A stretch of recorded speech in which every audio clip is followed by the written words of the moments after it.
अभी तक हमने डिस्कस किया डिग्रेडेशन ऑफ सॉइल को। अब हम डिस्कस करेंगे सॉइल कंजर्वेशन को, मृदा संरक्षण की विधियां या methods of soil conservation. Soil को कंजर्व कैसे किया जाए? तो सॉइल कंजर्वेशन के कई सारे तरीके हैं। यहाँ पे आपको दिए गए हैं वो तरीके। पहला है आपका मल्च बनाना, कॉन्टूर बैरियर्स, समोच्च रेखीय रोधिकाएं, रॉक डैम, चट्टान बनाना, टेरेस फार्मिंग, वेदिका फॉर्म, इंटरक्रॉपिंग, बीज की फसल उगाना, एंड कॉन्टूर प्लोइंग, समोच्च रेखीय जुताई, एंड शेल्टर बेल्ट्स, रक्षक मेखलाएं। तो ये तरीके हैं जिनके द्वारा हम सॉइल कंजर्वेशन कर सकते हैं या सॉइल को कंजर्व किया जा सकता है। तो आइए इनको डिस्कस करते हैं। फर्स्ट है mulching, mulch banana. The bare ground between plants is covered with a layer of organic matter like straw. It helps to retain soil moisture.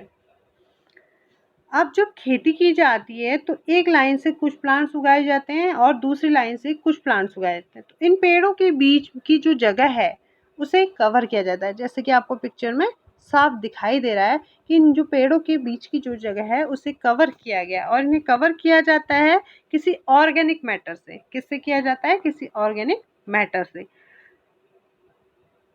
जैसे कि स्ट्रॉ मीन्स जो सूखी हुई घास है, जैसा कि आपको चित्र में दिखाया गया है, तो उससे कवर किया जाता है। इससे मिट्टी की क्या होती है? नमी खोती नहीं है, मीन्स नमी बनी रहती है। इस प्रोसेस को मल्चिंग कहा जाता है। याद करने के लिए हम कह सकते हैं कि जमीन की नमी मॉइस्चर बनाने के लिए मल्चिंग करते हैं या मल्च बनाते हैं। तो हम समझ गए, पौधों के बीच अनावृत भूमि जैव पदार्थ जैसे प्रवाल से ढक दी जाती है। इससे मृदा की आर्द्रता रुकी रहती है। तो ये था आपका मल्चिंग।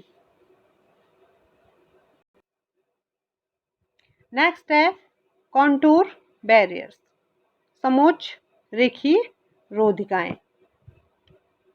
आपको चित्र में क्लियर दिखाई दे रहा है। इसका मतलब है बाउंड्री पर बैरियर लगाना। Stone, grass, soil are used to build barrier along contour. अब जितनी भी बाउंड्री है खेत की, उन पर पत्थर लगा के, घास लगा के, मिट्टी लगा के हम कोशिश कर सकते हैं कि पानी को बहुत तेजी से बहने से रोक सकते हैं। हम क्या करेंगे? उनके किनारों पर घास लगा सकते हैं, पत्थर लगा सकते हैं और मिट्टी लगा सकते हैं। इससे क्या होगा? हमारी ये कोशिश रहेगी कि पानी तेजी से बहुत तेजी से बहने से उसको हम रोक सकते हैं। Trenches are made in front of barriers to collect water. अब ऐसे जितने भी बैरियर हैं खेतों की बाउंड्री में, पत्थर लगाने के साथ साथ हम ट्रेंचेस भी बना सकते हैं। यानी कि थोड़ा खोदते चले जाएंगे जिससे वहां पर पानी इकट्ठा हो जाएगा और पानी बहेगा नहीं तेजी से। जैसा कि आपको यहाँ पर दिखाई दे रहा है, ट्रेंचेस ऑफ एज बैरियर्स, ये साफ आपको दिखाई दे रहा है। इससे क्या होगा? यहाँ इन स्थानों पर पानी क्या होगा? रुक जाएगा और क्या होगा? वो बहुत तेजी से क्या होगा? पानी इकट्ठा हो जाएगा और पानी बहेगा नहीं तेजी से। तो हम समझ गए, समोच्च रेखाओं पर रोधिकाएं बनाने के लिए पत्थरों, घास, मृदा का उपयोग किया जाता है। रोधिकाओं के सामने जल एकत्र करने के लिए खाइयां बनाई जाती हैं। तो ये सब किस में होता है? कॉन्टूर बैरियर्स में, समोच्च रेखीय रोधिकाएं। ये चित्र में आपको क्लियर दिखाई दे रहा है। अगला जो कारक है वो है रॉक डैम। रॉक डैम, चट्टानी बांध। रॉक यानी पत्थर, डैम यानी कि कहीं पर पानी का रास्ता रोककर उसे इकट्ठा करना, उसे कहते हैं dam. Rock are piled up to slow down the flow of water. This prevent gullies and further soil loss. मान लीजिए कि कोई खेत है, बहुत तेज बारिश होगी तो वो बारिश का पानी बहुत तेजी से बहेगा वहां से, तो टॉप सॉइल को बहा के ले जाएगा। तो उसको रोकने के लिए रॉक डैम बनाए जाते हैं, जैसे कि आपको चित्र में दिखाया गया है। तो उसको रोकने के लिए हम क्या करेंगे, रॉक डैम बनाएंगे। पत्थर लेकर जहाँ से भी पानी बहेगा वहाँ पर लगाएंगे, तो पानी बहुत तेजी से नहीं बहेगा, और बहेगा तो धीमे धीमे बहेगा या निकलेगा। तो टॉप सॉइल वहीं पर रहेगी और वह बह कर नहीं जाएगी, जैसा कि आपको चित्र में क्लियरली दिखाई दे रहा है। यहाँ पर पत्थरों को लेकर क्या बनाया है, उस स्थान पर पत्थर लगाए गए हैं, जिससे कि पानी जो होगा, बारिश का पानी रुक जाएगा, बहुत तेजी से नहीं बहेगा, और टॉप सॉइल क्या है वहीं पर रहेगी और वो बहकर नहीं जाएगी। यहाँ पे आपको ये दिख रहे हैं पत्थर किस तरीके से इसमें लगाए गए हैं। तो हम समझ गए, यह जल के प्रवाह को कम करने के लिए बनाए जाते हैं, यह नालियों की रक्षा करते हैं और मृदा क्षति को रोकते हैं। कौन? रॉक डैम, चट्टानी बांध। नेक्स्ट है टेरेस फार्मिंग, वेदिका फॉर्म। टेरेस का मतलब है छत, फार्मिंग का मतलब होता है खेती, यानी कि आप एक तरह से सीढ़ियां बना रहे हो किसी पहाड़ में। Broad flat steps of terrace are made on the steep slopes so that flat surfaces are available to grow crops. They reduce surface runoff and soil erosion. मान लीजिए पहाड़ों के जो स्लोप्स, ढाल होते हैं, उन स्लोप्स को काट के उनको फ्लैट करके उन पर खेती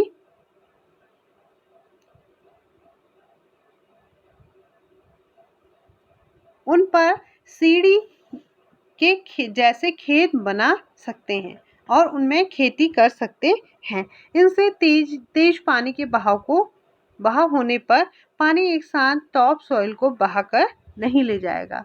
जैसे कि आपको चित्र में साफ दिखाया है कि जो ये पहाड़ों के जो स्लोप्स हैं, जो ढाल हैं, उन स्लोप्स को काट के उनको फ्लैट करके उन पर सीढ़ी के जैसे खेत बनाए गए हैं और उनमें खेती कर सकते हैं और उनमें फसल भी बोई गई है। इससे क्या होगा, तेज पानी के बहाव होने पर पानी एक साथ टॉप सॉइल को बहाकर नहीं ले जाएगा, क्योंकि ये सीढ़ी नुमा है, इसलिए वो सीधे टॉप सॉइल को बहाकर नहीं ले जाएगा।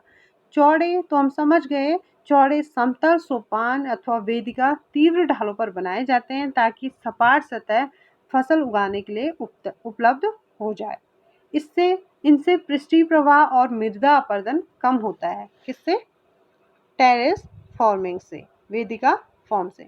तो ये थे आपकी वेदिका फॉर्म। नेक्स्ट है आपकी इंटरक्रॉपिंग, बीज की फसल उगाना, यानी कि दो या दो से अधिक फसल एक साथ लगाना। ऐसा क्यों किया जाता है? जब हम किसी खेत में एक तरह की फसल लगाएंगे तो एक ही फसल एक साथ रेडी होगी, और जब हम फसल काट लेंगे तो वो खेत खाली हो जाएगा। तो जब वो खेत खाली होगा तो उसकी जो सॉइल होगी वो लूज पड़ेगी और सॉइल इरोजन हो सकता है। तो इसके लिए दो या दो से ज़्यादा फसल लगा दी जाए, और अगर एक तरह की फसल तैयार हो जाए तो उसको हटा लिया जाए और उसके बाद दूसरे पौधे उस खेत में रहेंगे। अब दूसरे पौधे खेत में रहेंगे तो सॉइल लूज नहीं पड़ेगी और सॉइल इरोजन नहीं होगा। तो different crops are grown in alternate rows and are sown at different times to protect the soil from rain wash. Means अलग अलग क्रॉप्स लगाई जाती हैं, उनको अल्टरनेटिव रोज में, जैसे एक रो में टमाटर और दूसरी रो में लाइन में आलू और तीसरी रो में किसी और चीज़ को लगा दिया। इस तरह से किया जाता है इंटरक्रॉपिंग में, और इसमें सॉइल इरोजन रुकता है। किसमें? बीज की फसल उगाने में। मीन्स अलग अलग तरह की फसल उगाने से एक फसल रेडी हो जाएगी तो उसको हटा दिया जाएगा, तो दूसरी फसल के रेडी होने तक वो पहली फसल अगर रेडी हो गई है और उसको हटा दिया जाए तो दूसरी फसल को रेडी होने में टाइम लगेगा, और तो इससे क्या होगा, जो हमारी सॉइल है वो लूज नहीं पड़ेगी। तो ये सब किस में होता है? इंटरक्रॉपिंग में, जैसा कि आपको चित्र में दिखाया गया है। तो हम समझ गए कि वर्षा दोहन से मृदा को सुरक्षित रखने के लिए अलग अलग समय पर भिन्न भिन्न फसलें एकतर कतारों में उगाई जाती है, एकांतर कतारों में उगाई जाती है। तो ये था आपका इंटर क्रॉपिंग, बीज की फसल उगाना। नेक्स्ट है आपका कॉन्टूर प्लोइंग, समोच्च रेखी जुताई। जैसा कि आप चित्र में क्लियरली देख सकते हैं कि समोच्च रेखी जुताई क्या है। कॉन्टूर प्लोइंग, जुताई करनी है parallel, ploughing parallel to the contour of hill slopes to form a natural barrier for water to flow down the slope. Means जुताई के द्वारा, पैरेलल जुताई के द्वारा एक पहाड़ी ढाल पर समोच्च रेखाओं के समानांतर जुताई ढाल से नीचे बहते जल के लिए एक प्राकृतिक अवरोध का निर्माण करती है। जैसे कि आप चित्र में देख रहे हैं कि ये जो समानांतर जुताई है ढाल के नीचे बहते हुए जल के लिए एक प्राकृतिक अवरोध का निर्माण करती है। मीन्स इससे जो होता है एक प्राकृतिक अवरोध का निर्माण होता है। किसके द्वारा? कॉन्टूर प्लोइंग द्वारा, समोच्च रेखीय जुताई द्वारा। तो ये थी आपकी समोच्च रेखीय जुताई। अब जो लास्ट तरीका है सॉइल कंजर्वेशन का, वो है आपका शेल्टर बेल्ट्स, रक्षक मेखलाएं। Rows of trees are planted to check the wind movement to protect soil cover. Means जहाँ पर भी जमीन या खेत है वहाँ पर एक लाइन से पेड़ लगा दिए जाते हैं।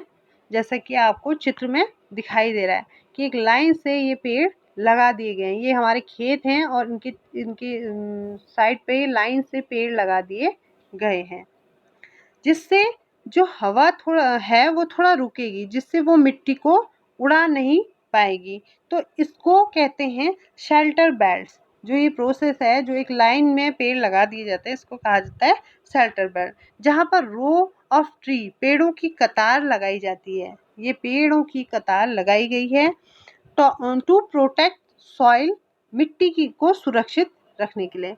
मीन्स तटीय प्रदेशों में और शुष्क प्रदेशों में पवन गति रोकने के लिए वृक्ष कतारों में लगाए जाते हैं ताकि मृदा आवरण को बचाया जा सके।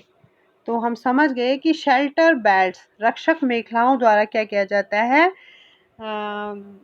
रोज ऑफ ट्री, पेड़ों की कतार लगाई जाती है टू प्रोटेक्ट सॉइल, सॉइल को प्रोटेक्ट करने के लिए क्या की जाती है आपकी रो ऑफ ट्रीज, पेड़ों की कतारें लगाई जाती है मिट्टी को सुरक्षित रखने के लिए।